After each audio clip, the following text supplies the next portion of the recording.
Le bon et le mauvais chasseur, ça vous dit peut-être quelque chose. Dans cette vidéo, je vais vous parler du bon et du mauvais fermier. Celui qui récolte du Bitcoin, de la crypto-monnaie, et celui qui finit ruiné. Ouais, peut-être que vous trouvez ça étrange et si c'est vraiment le cas, vous pouvez quitter la vidéo. Sinon, vous pouvez vous asseoir tranquillement et écouter ce que j'ai à vous partager. Sur cette chaîne, on parle crypto-monnaie, investissement et money management. Salut les pilotes, c'est Sylvain pour Objectif Lune.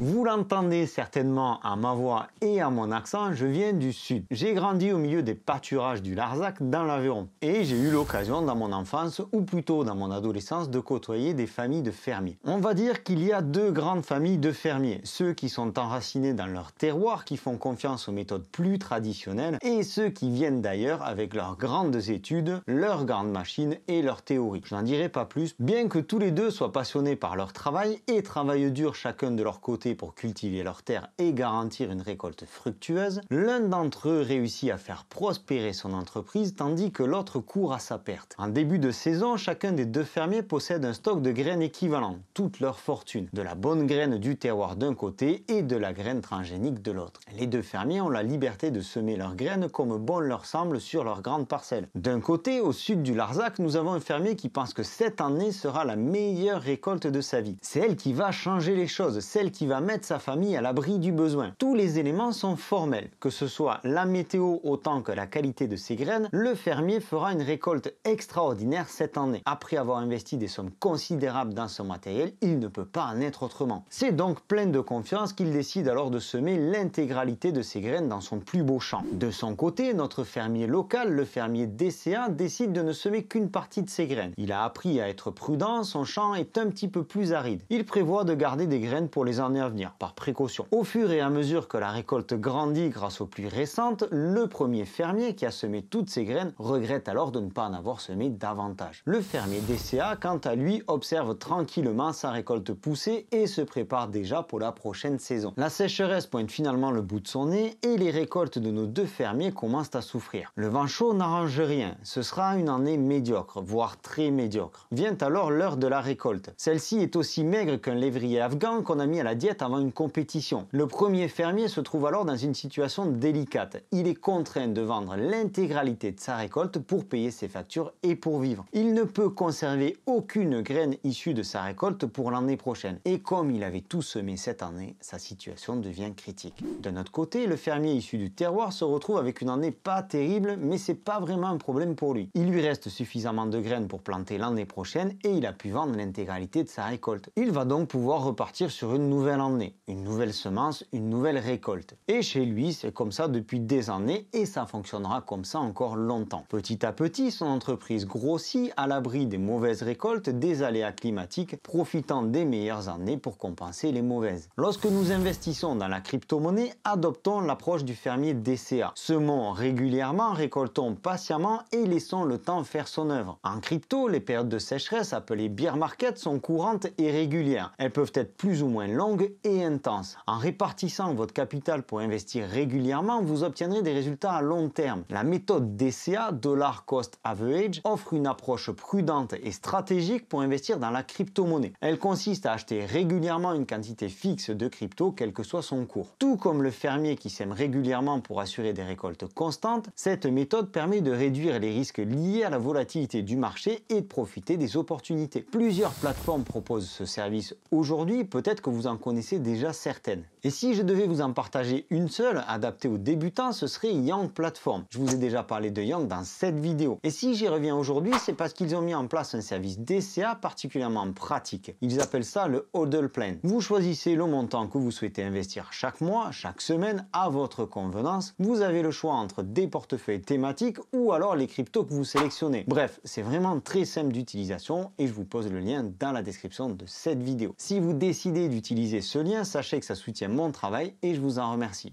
Pour ma part, j'utilise la méthode DCA depuis plusieurs années et c'est certainement avec cette méthode que j'ai fait le plus de profit. Quelle que soit la plateforme que vous utilisez, le principe est toujours le même et cette méthode a fait ses preuves. Je tiens à vous remercier encore une fois car c'est important de le dire. Merci de me suivre et de soutenir cette chaîne, c'est précieux pour moi lorsque vous parlez de ces vidéos car partager tout ce contenu ici sur Telegram ou sur Twitter demande beaucoup de travail. C'était Sylvain pour Objectif Lune, je vous souhaite une excellente continuation et je vous dis à très bientôt. Ciao!